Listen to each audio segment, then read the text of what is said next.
So the reason we're taking time to explore this and understand this is that we're dealing with, I don't want to call him formidable, but really a powerful enemy. Okay, he's defeatable, but he's powerful. And it would be a deception to assume that he has no power. He has power. And it would be a deception to assume that he's stupid. No, he's intelligent, very calculating. And his weapons are also very well deployed. He has an organized structure. In fact, one of the favorite scriptures believers refer to when they want to talk about the fact that there is an ongoing war is Ephesians 6:12, isn't it? In Ephesians 6:12, we say, "For we wrestle not against flesh and blood, but against principalities, powers, rulers of darkness of this world, spiritual wickedness in high places." What is that? It's an organized structure. So it's a governmental structure, well organized. So the enemy is not haphazard.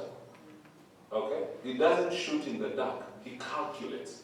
He plans. He plots. He arranges. And when we look at the New Testament and look at the prototype son, Jesus Christ, we can see that every attack by the enemy that was directed at Jesus Christ, which is documented for us, is a very strategic attack. Hello? It's not haphazard, it's strategic. When he was using the Pharisees and the Sadducees, you can see this calculating around the attack. When this one is pulled down, he root recalculation. Root recalculation, like your marks, eh? And then he finds another root and he tries again. And he's persistent. He's persistent. Why is he persistent? Because it has worked before. It has worked before. It worked with Adam and Eve, so he knows it can work. So he doesn't stop, he keeps trying. And apart from Adam and Eve, many children of Adam and Eve have fallen victim to his schemes. So he knows it works. And so we're taking time because it's a scheme, it's very calculated. And then he's designed the system with which he deploys his attacks to appeal to the natural orientation of the human soul. So that makes you and I pretty susceptible. Very gullible, easy to take. Hello? Hello? How many of you have ever caught, you've seen these traps that they spring for birds and catch them for alurus? The aluru people, eh? No, the alurus, quail, the wild quail, the one that you have to catch it in the bush. You find what appeals.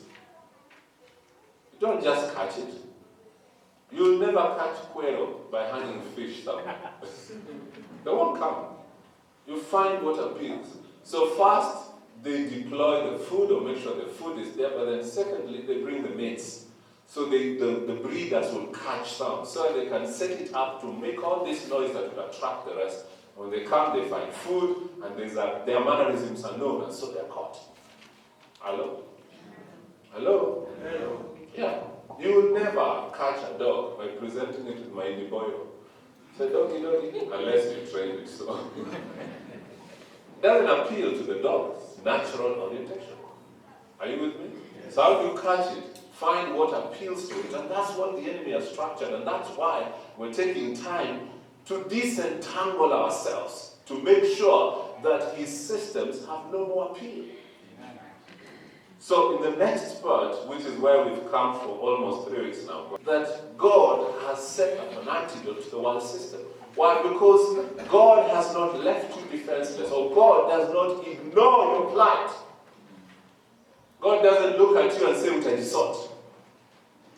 So he knows what the enemy is planning, and so what he has done is he's given us an antidote. And what's the antidote? The first one is that renew your mind, be an nonconformist. Renew your mind. If you renew your mind, you do not fit the mold of the world system. You think differently. And we've belabored that point. I don't need to go back to it. But you think differently. What appeals to you is different.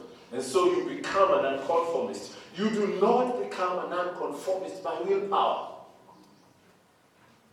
Hello? Let me repeat. You don't become a nonconformist by willpower. Should you try that, you will fall victim to all this long list of New Year resolutions and Christian resolutions that never materialize. Because the willpower is still of the soul. So you become a non-conformist by renewing your mind. Okay, look at this, guys.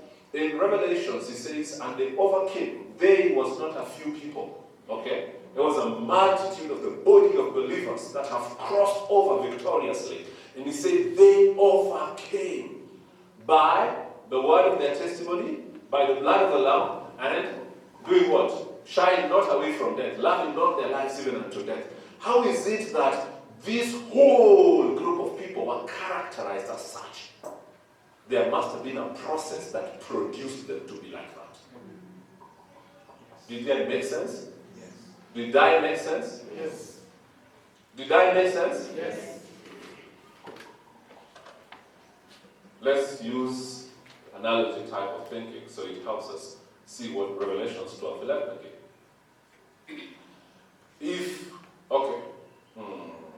Nice, thank you. If when we're sitting here right now, we hear a roar, the roar of a lion outside there, and it's not in state mark, it has come. Okay? Then when we hear the roar of a lion, all eyes turn, you guys are facing this way, right? So all eyes turn right. And when we turn right, we all see it. All of us, we see it clear as day. There it is, a big, a huge, what's another word for describing it? A humongous lion. We see it very clear there. And because, forget this blindness, there is clear sight for us. The lion also sees us clearly. And he sees all of us clearly. And it roars again. What's our reaction? Sorry? Watoto wako wapi? Fight? Flight. It's flight. Flight. Okay, lock the doors and etc. Now, check this. So say you are the only visitor in this camp. The only visitor. This is your first time. But there is any visitor? Hello? Your visitor? Hello? Any visitor? Okay. So you are the only visitor in this camp today. This is your first time to fellowship with us. And when you're sitting here, suddenly the lion shows up. It has come from State Mark for a visit, for a church service. And it's there, and we have clear sight of each other, and it roars. And then suddenly, you're the visitor. This is you observing. Suddenly, everybody gets up and rushes towards the lion. All of them, plus the children, they rush towards the lion. What do you think as a visitor?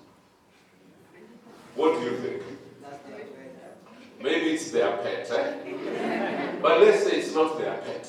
What do you think as a visitor? Hey, this church is courageous. Huh? They are courageous people. They are courageous. That reaction by everyone without fail tells you something about this community of people. Alright? It will tell you straight away, it tells you this is not a chance occurrence. Come on, stay with me. That's not a chance occurrence. If it was a chance occurrence, some may have run that way, others may have run away. But they all unanimously went for the lion. And the way they went for the lion, they were so on point that the lion took off. You know something is about these people. True? Why? Because it can't be by chance that all of them had the courage or the guts to go after the lion. It can't be. So it starts to reveal to you that there is a processing happening in this place. And immediately it reveals to you, if you're analytical or clear thinker, you know if I hang around here, I will soon run at lions. Yeah, you realize, no, that was not by chance. You just see Alex's short baby. Alex, I didn't say anything about it. You see Alex's short baby, who was closest to the door. When the lion roars, he's the first one. Mr. Asher is, what are you roaring at here? And everybody, adults running after it, you know something is about these people. Yes. And that something is not by chance. That's what we do. True? Well, Revelations 12 speaks of a whole bunch of people. A whole bunch of them. And it says, and they overcame. By the blood of the Lamb, by the word of their testimony, and loving not their lives even unto death. I'm picking the third characteristic because it ties with what we're saying. How is it that this whole bunch of people unanimously did not love their lives even unto death? What's going on? There's a process. There's a process that has turned them such.